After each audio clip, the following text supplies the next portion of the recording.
자꾸 먹으면 죽는 줄 뻔히 알면서도 세상 모든 사람들이 먹고 또 먹는 게 있습니다. 나이입니다.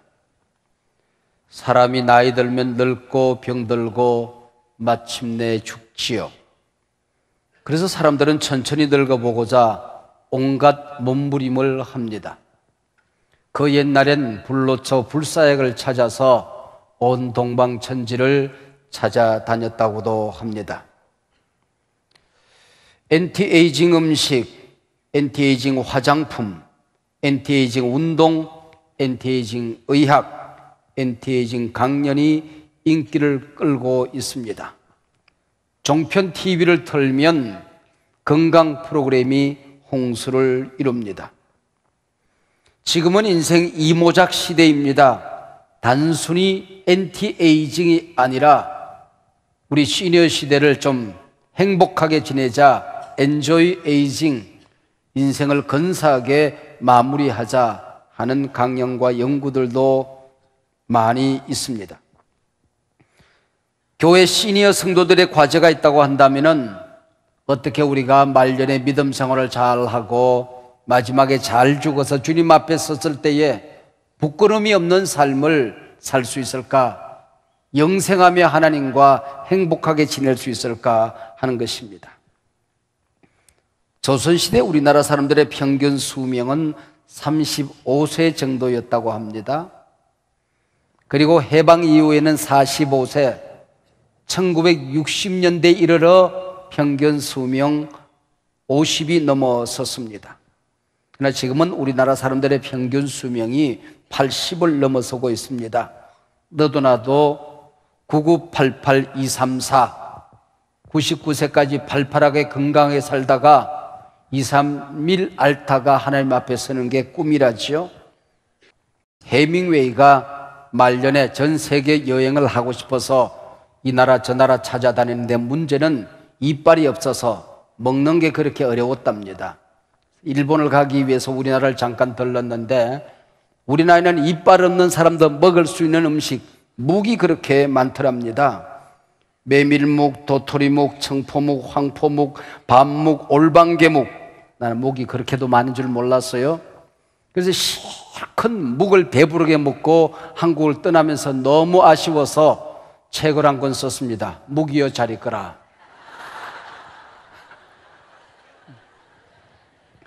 물론 우스갯소리지요. 네. 근데 여기에 우리 시니어 시대를 열어간, 노인 시대를 열어간 비밀이 여기 숨어 있습니다. 우리 이빨을 건강하게 만드는 칫솔의 발견, 치약의 발견이 우리 노인 시대의 문을 열어준 겁니다. 페니실린의 발견과 함께. 우리나라는 최근 전 세계에서 가장 빠른 속도로 고령화되고 있습니다. 현재 우리나라는 65세 인구가 7%가 넘어서면 고령화 사회라고 그래요. 오래전 고령화 사회가 됐고 금년 65세 노인들이 14%가 넘어서는 고령 사회로 진입하게 됩니다. 2030년 65세 인구가 21%가 넘어서는 초고령 사회로 접어들어서 전 세계에서 일본과 함께 노인 인구가 가장 많은 나라가 바로 우리나라가 될 겁니다. 지금 고령 사회가 된 우리나라에 주어진 많은 과제가 있습니다. 역사상 유례가 없을 만큼 출산율이 바닥을 쳤습니다. 1.05명. 대만과 함께 전 세계에서 아이를 가장 적게 낳는 나라가 되었습니다. 금년부터 죽는 사람보다 태어나는 사람의 수가 적어졌습니다. 5천년 역사상 처음으로 인구가 감소되는 시기에 접어들게 됩니다. 6.25 전쟁 중에도 지금보다는 더 많은 아이들이 태어났다고 합니다. 앞으로 7년 내에 35만 명대 출산이 20만 명대로 추락을 할 수 있고 그것은 국가적인 재앙이 될 것이라는 것입니다. 북한의 핵보다도 훨씬 더 무서운 재앙이 바로 저출산 이 문제입니다. 고령사회 또 다른 과제는 어려운 환경 속에서 시니어들이 어떻게 하면 잘 살 수 있을 것인가. 행복 지수를 높일 수 있을 것인가? 어떻게 하면 잘 죽을 수 있을 것인가 하는 것입니다. 그래서 나이가 들수록 멋지게 살 수 있는 비결을 어떤 이가 인터넷에 띄워두었는데 7업 비결이라고 합니다. 첫 번째, 클린업, 몸과 마음을 깨끗하게 하라는 겁니다. 목욕도 자주 하고 마음에 누구 미워하고 부담감 가지고 살지 말고 몸과 마음 그리고 특별히 영혼을 깨끗하게 하고 살아가는 겁니다. 클린업입니다. 두 번째는 드레스업, 용모를 단정히 하고 집에 있는 옷들 가운데는 제일 좋은 옷을 입고 외출을 하라는 겁니다. 샷업, 나이가 들면 자꾸 말이 많아지는데 그러면 안 된다는 겁니다. 입을 좀 천천히 여시고 귀를 열고 그랬구나, 힘들었겠구나, 축복하고 동의하고 사람들의 말에 경청하는 법을 배우면 존경받는 시니어가 된답니다. 쇼업, 힘들고 다리 아파도 그래서 집에만 있지 말고 목장 모임에 가시고 독립 모임에 가시고 아니면 공원길에도 자주 몸을 드러내라는 겁니다. 쇼업, 자꾸 몸을 세상에 드러내라는 겁니다. 치열업, 마음을 밝게 가지라는 겁니다. 얼굴을 밝게 웃음 지으며 살고 또 언어를 건강하게 밝은 언어를 쓰라는 것이죠. 페이업, 주머니 자꾸 닫지 말고 우리 주머니를 열고 섬길 줄 알아야 된다는 겁니다. 누구에게 국수 한 그릇 대접받았으면 다음에 냉면 한 그릇 살 때는 제 주머니를 열 줄 알아야 친구들도 많아지고 존경받는 시니어가 된다는 거예요. 기밥, 포기해야 할 것들을 기쁨으로 포기하고 비전에 집중하고 살라는 것이죠. 특별히 기밥은 생명에 지나치게 애착을 갖지 말고 하나님께서 부르면 오늘이라도 부르면 행복하게 살 수 있는 준비를 하라는 겁니다. 우리 예수님께서 이 땅에 오셔서 많은 기적을 행하셨습니다. 그리고 이 땅에 가난하고 약한 자들의 친구가 되어 주셨습니다. 천국 복음을 가르치고 전해 주셨습니다. 그러나 주님이 이 땅에 오신 목적은 마지막 죽기 위해서 오신 것입니다. 십자가 위에 죽으심으로 우리의 모든 죄 담당하시고 구원을 이루고 구속의 사역을 감당하기 위하여 이 땅에 오신 것입니다. 꿈의 사람 요셉, 그는 국무총리가 되는 게 꿈이 아니었습니다. 아브라함과 이삭과 야곱에게 주었던 가나안 땅에 하나님 나라를 건설하는 그게 꿈인 걸 알고 내가 죽으면은 땅에 묻지 말고 미라를 만들어서 출애굽할 때에 내 시신을 메고 나가라, 송장이 되어서도 그 꿈을 잃지 않았던 사람이 바로 요셉이라고 하는 거죠. 죽으면서 그 꿈을 선포하고 죽은 것입니다. 또 한 사람, 오늘 본문의 주인공 삼손입니다. 마지막 죽으면서 자신의 사명, 생명을 이룬 사사입니다. 순교로 자기 목숨의 값을 온전히 다한 사람이 바로 삼손이라고 하는 겁니다. 그래서 주님의 고난을 묵상하는 이 사순절 절기에 삼손, 요셉, 그리고 우리 주 예수 그리스도의 죽음에 관한 말씀을 우리가 상고하려고 하는 것입니다. 나 하늘로 돌아가리라. 아름다운 이 세상 소풍 끝내는 날 가서 아름다웠다고 말하리라. 천상병 시인의 귀천에 나오는 한 토막이죠. 사람이 한 번 태어나면 반드시 죽게끔 되어 있습니다. 한 번 태어납니다. 한 번 죽습니다. 바로 일생이라고 하는 거죠. 그래서 또 분이 죽으면은 암흑의 어른 세상 떠났다 그래요. 목적지가 있다는 얘기입니다. 누구 돌아가셨다 그럽니다. 온 곳이 있으니까 돌아갈 곳이 있는 거지요. 누구 별세하셨다 그럽니다. 이 세상 말고 다른 세상에 분명히 있다는 걸 예수님이 전해지지 않았던 그 옛날에도 알고 있었다는 것입니다. 하나님의 부름을 받았다, 소천하셨다, 소천당하셨다 그래요. 이 세상에 생명을 보내는 분도 하나님이시고 그 생명을 지키시고 인도하시는 분도 하나님이시고 그 생명 부르는 분도 하나님이라는 사실을 고백하고 있는 것이죠. 한 번 태어난 인생 한 번 살다가 잘 죽어야 합니다.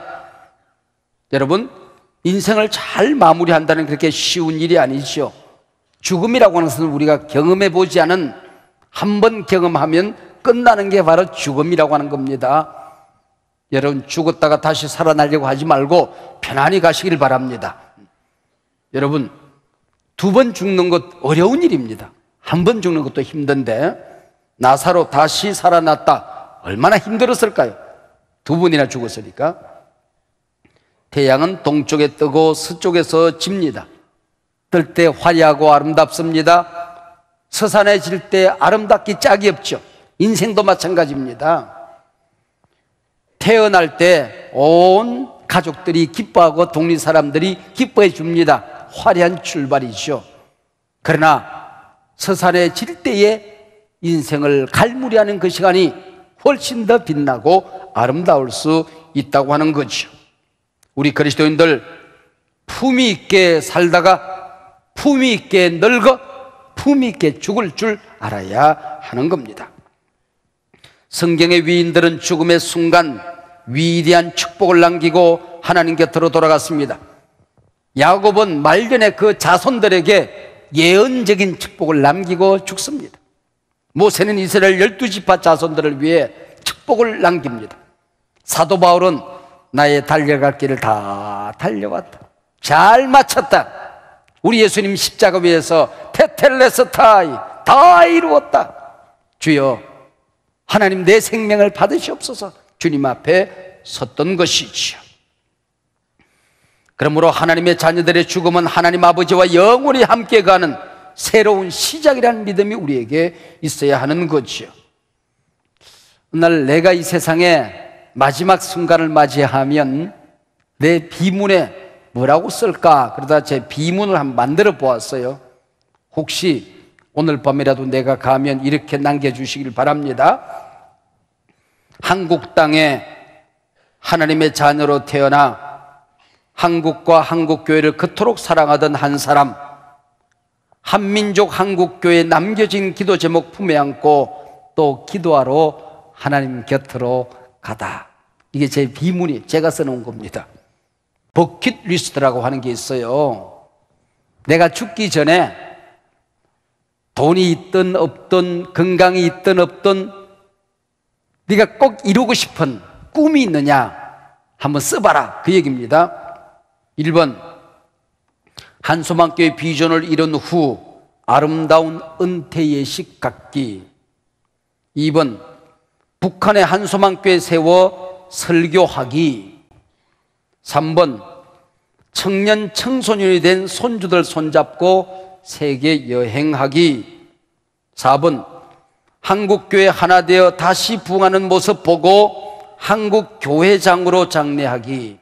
여러분, 한국교회장으로 장례한다는 게 무슨 말인지 알아듣습니까? 제가 교단 총회장도 하고 한국교회 대표도 하겠다는 겁니다. 기도하시라 그 얘기예요. 네. 알아듣고 얘기를 들어야 됩니다. 5번째, 함께 한소망교회 세우고 섬긴 같이 노인이 된 한소망교회 리더들, 우리 장로님들, 권사님들, 안수 집사님들과 기후 좋은 세계 어느 곳에서 몇 년에 한 번씩 휴양 즐기기. 헨리 나우에는 죽음을 하나님이 주신 가장 큰 선물이라고 얘기했습니다. 우리가 신랑 되신 예수님과 영원히 살 집에 들어가는 것이거든요. 이 세상에 있었던 아픈 일들, 힘든 일들, 고통스러운 일들 다 위로받고 치료받는 곳이 그곳이죠. 이 땅에 하나님을 섬긴 모든 것들이 흔적으로 멸류관으로 남아 그 하나님 나라에서 영생하는 그것이 바로 죽음이거든요. 헨리 나우에는 그래서 우리 그리스도인이 받는 복 가운데 죽음보다도 더 아름다운 복은 없다라고 말했습니다. 오늘은 삼손, 요셉, 예수 그리스도의 죽음 가운데서 제일 먼저 삼손에 관하여 묵상을 하고자 합니다. 많은 사람들이 삼손 그러면은 머리 긴 힘센 사람, 플레이보이일 정도로 기억을 합니다. 마냥 실패하다가 죽은 사사로 이해합니다. 그러나 삼손은 신약 히브리서 11장 믿음의 전당에 오른 당당한 영웅의 이름의 반열에 이름을 새겨놓습니다. 사사기가 병원 중환자실이었다면 삼손 시대는 신음소리조차 내지 못하고 산소호흡기로 연명하는 중환자 중에서도 위중한 중환자였습니다. 모진 매를 맞고도 아픈 줄을 모릅니다. 어떤 부르짖음도 어떤 기도도 없던 시대가 삼손의 시대였습니다. 하나님이 우리와 함께 하십니다. 하나님이 우리를 지키십니다. 이제 일어나 우리 원수를 무찌릅시다. 부르짖어 소리를 질러 보았지만은 적군을 무찌르겠다고 나서는 사람 젊은이가 한 명도 없던 시대, 아무도 없는 이 시대에 혼자 고독하게 맞짱 뜨고 싸워야 될 사람이 바로 삼손이었다는 것이죠. 외로운 사사, 고독한 사사였습니다. 그래서 이 삼손 시대에 나타나는 이름들을 보면 계시적인 의미가 있습니다. 삼손의 아버지 이름은 마노아입니다. 노아가 없다 그런 얘기입니다. 노아는 안식이죠. 안식이 없는 시대, 평안이 없는 시대가 이 시대였다는 것입니다. 하나님과의 아름다운 교제, 영적인 평안이 없었습니다. 사람들마다 마음이 편안하지를 않았습니다. 사람 관계가 편안하지 않았습니다. 세상 섬기고 살아가는 것이 일터가 평안하지 않았습니다. 안식이 없는 시대, 바로 이때가 마노아의 시대, 노아가 없는 시대였다는 것입니다. 삼손이라고 하는 이름의 뜻, 이 마노아의 집에 삼손이 태어났습니다. 삼쉬라고 하는 말은 태양, 햇빛이라고 하는 겁니다. 오늘 붙이면 조그만한 것입니다. 작은 태양, 조그마한 햇살이라고 하는 것입니다. 삼손의 시대는 칠흑같이 어두움의 땅이었습니다. 이때에 한쪽 모퉁이에 조그마한 햇살이 비치기 시작하던, 은혜의 햇줄기가, 성령의 햇살이, 민족이 살아나는 꿈틀그림이 조금 싹 트던 시대가 바로 삼손 시대였다는 것이죠. 이때 삼손을 찾아온, 그리고 마노아를 찾아온 하나님의 사자는 어떤 사자였습니까? 기묘자라. 기묘자. 이 기묘자라고 하는 이름의 뜻은 비밀이라는 겁니다. Beyond understanding, 이해할 수 없는 분이라고 하는 것이죠. 무슨 뜻일까요? 왜 이토록 못나고 악한 당신의 백성을 용서하시는지, 당신의 사역자들이 배신하고 도망가고 떠나는데 왜 기다려주시는지, 기묘하신 하나님, Beyond understanding, 이해할 수 없는 하나님이라는 것입니다. 하나님의 사사로 부름받은 이 삼손, 나신으로 부름받은 삼손, 한도 끝도 없이 실수합니다. 실패합니다. 넘어지고 깨집니다. 근데 왜 계속해서 성령을 보내주시는지, 왜 도와주시는지, Beyond understanding, 왜 나처럼 못나고 약한 나를 당신의 자녀 삼으시고 하나님의 일을 하라, 소중하다 귀하다 말씀하시는지, Beyond understanding, 왜 저런 못난 한국교회를 선택하시고 사랑해 주시는지, 나는 끝까지 너를 신뢰한다, 너를 통하여 세계 열방을 섬기게 되고 복음을 전하게 될 것이다, 한국교회 힘내라, 왜 이렇게 한국교회 사랑해 주시는지, 이 자그마한 땅들이 한민족을 왜 아껴주시는지, Beyond understanding, 난 알 수 없네. 이게 바로 기묘자입니다. 삼손의 활동을 기록한 사사기 14장, 15장, 16장을 읽어보면 매 1절이 삼손은 여인을 찾아가는 것으로 시작이 되어집니다. 그리고 16장 4절, 드디어 그 유명한 들릴라, 삼손의 마지막 여인이 등장합니다. 이 상황을 16장 1절로 3절에 보면 밤이라는 단어가 3번씩이나 반복적으로 등장합니다. 조그마한 햇살이 비치기 시작하더니 이 사사마저 밤에 침몰당하기 시작했다는 것이죠. 칠흑같이 어두운 땅으로 빨려들고 있던 이때였다는 것을 상징하고 있는 것입니다. 그래서 밤의 여인을 만납니다. 밤머 파탈 들릴라입니다. 저희들 학창시절에 불렀던 노래 가운데 탐 존스의 딜라일라라는 노래가 있습니다. 밤 깊은 골목길 그대 창문 앞 지날 때 My my my 딜라일라 why 딜라일라, 이 딜라일라가 들릴라입니다. 들릴라, 밤머 파탈. 네, 밤의 여인을 노래한 거죠. 이 밤의 여인을 사랑하고 이 여인의 꾀임에 빠져서 머리카락이 잘려집니다. 성경의 비극적인 기록이 16장 20절 이렇게 남겨집니다. 들릴라가 이르되 삼손이여, 블레셋 사람이 당신에게 들이닥쳤느니라 하니, 삼손이 잠을 깨며 이르기를 내가 전과 같이 나가서 몸을 떨치리라 하였으니 여호와께서 이미 자기를 떠나신 줄을 깨닫지 못하였더라. 얼마나 비극적인 기록입니까? 하나님께서 자기를 떠난 줄 몰랐다. 성령이 촛대를 옮긴 줄도 모르고 살던 사사, 성령이 떠나고 두 눈이 빠집니다. 맷돌을 돌리는 노예가 되었습니다. 맷돌은 나귀가 돌리는 겁니다. 나귀 특배로 1000명의 블레셋 군대를 무찌르던 삼손이 이제는 나귀가 되어서 맷돌을 돌리고 있습니다. 딥나 평원은 삼손 지파에 허락해 주신 하나님의 선물이었습니다. 하나님의 은혜를 잘못 관리해서 빼앗겼습니다. 화가 난 삼손이 승냥이 300마리를 잡아서 꼬리를 묶고 거기다 불을 질러서 황금 불판을 완전히 불바다로 만들어버립니다. 통쾌한 복수지요. 그러나 지금은 바로 다곤 신당에, 농사의 신을 섬기는 그 신당에 눈이 빠지고 노예가 되어서 그 타작하는 맷돌을 돌리고 있는 것입니다. 창피를 주기 위해서 그렇게 하는 것이죠. 근데 16장을 읽어보면 그 다음 22절에 참 이해 안 되는 기절이 한 기절 기록됩니다. 그의 머리털이 밀린 후에 다시 자라기 시작하니라. 머리 잘라놓으면 자라지요. 근데 왜 이걸 기록할까요? 이 당연한 기록을 왜 성경 기록으로 남기는 것일까요? 머리 자르면 자라지요. 눈이 빠지는 그 시간에도, 잡혀서 노예처럼 질질 끌려다니는 그 시간에도, 피지땀을 흘리며 맷돌 돌리는 그 시간에도 머리털은 자라고 있었던 것입니다.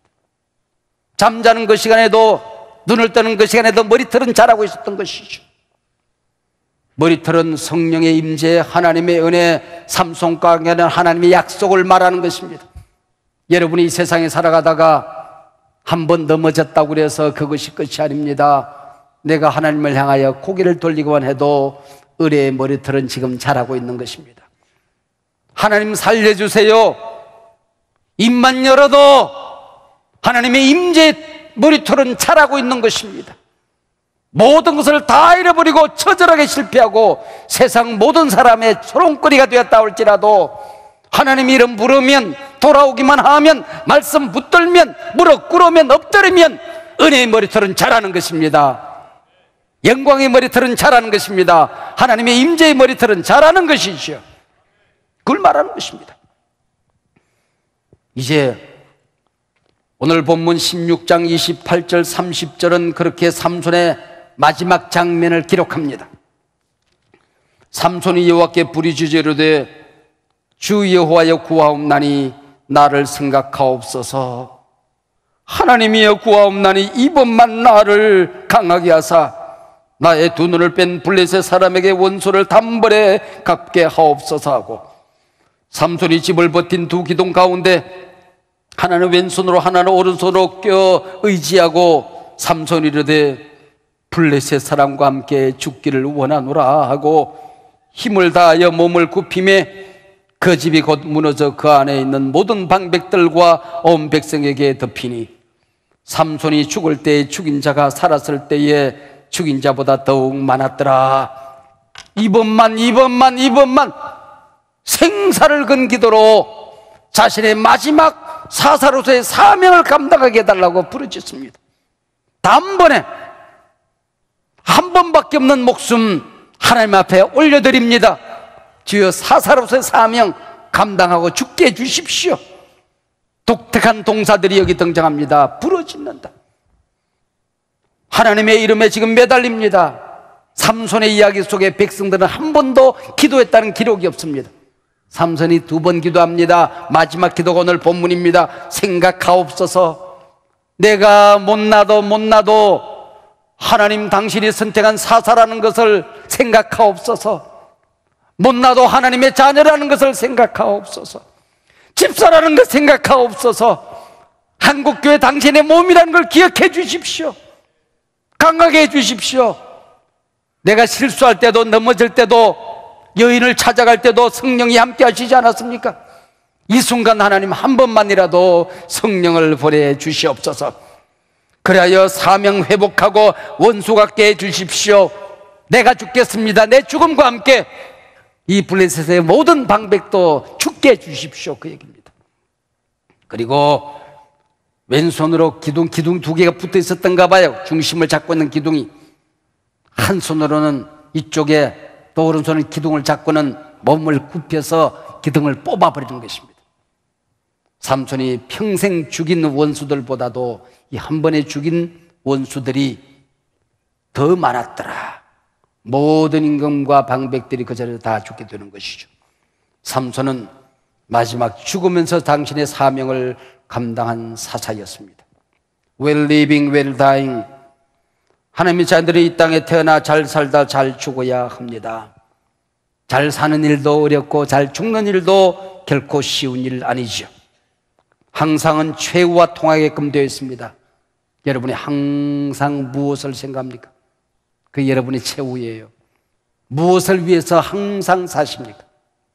무엇을 항상 위하여 여러분이 일을 하고 뛰어다니십니까? 그게 여러분의 최후입니다. 저는 설교하다 죽고 싶습니다. 아마 그렇게 되리라고 저는 믿고 살아요. 오늘이 여러분 인생의 마지막 날이라면 후회 없이 죽을 수 있을까요? 무엇을 위해 살고 계십니까? 무엇을 위해 죽으시렵니까? 여러분이 죽은 다음 남은 사람들이 여러분을 어떻게 기억해 줄까요? 오늘 숨이 끊어져 하나님 앞에 섰을 때에 내 삶의 평가는 하나님 앞에 어떤 평가를 받을까요? 내가 이 땅에 사는 목적을 잘 이루었다고 칭찬받을 수 있을까요? 내가 네게 준 비전, 달란트, 값지게 살았구나, 고맙다, 몸된 교회 잘도 충성했다, 나를 그렇게 사랑하다가 왔으니 고맙다, 하나님으로부터 칭찬 들을 수 있을까요? 기억하세요. 미처 이루지 못한 비전이 있으면 삼손처럼 죽음을 통해서라도 내 비전, 내 사명, 내 목적 감당하게 해달라고. 지금까지 잘못 살아도 괜찮고 실패도 괜찮고 넘어져도 괜찮고 남은 생에 한 걸음이라도 더 발전된 삶을 살게 해달라고 하나님 앞에 기도하는, 마지막이 더 아름다운, 끝이 빛나는 여러분 되시기를 주의 이름으로 축복합니다.